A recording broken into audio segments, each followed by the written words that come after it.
Siasa ma Kenya en siasa moro mafani sana. Nikech wang'ega nitiere ng'wech kaka iringoga.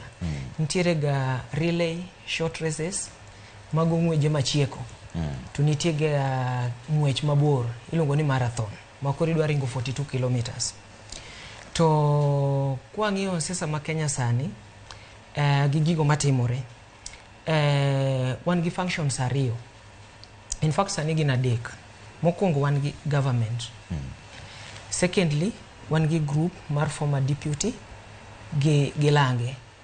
Then wan gi another group mar young people mabe koro temo ni mondo gi fit in within the political spheres ma Kenya.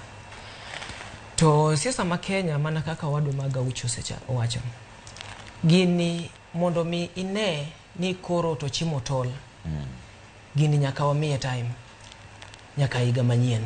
Nikech kaluwore gi sani, group machielo ma is headed gi deputy jalup president machon, Rigathi Gachagua.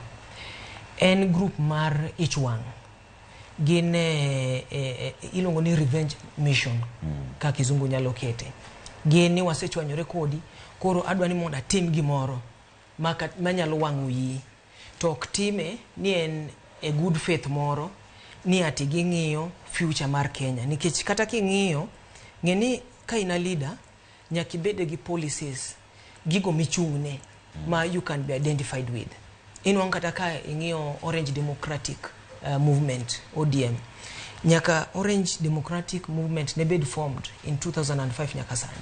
Gisechung'ne social justice, ma you can relate ODM gi gima kamano. Gi fighting for the people.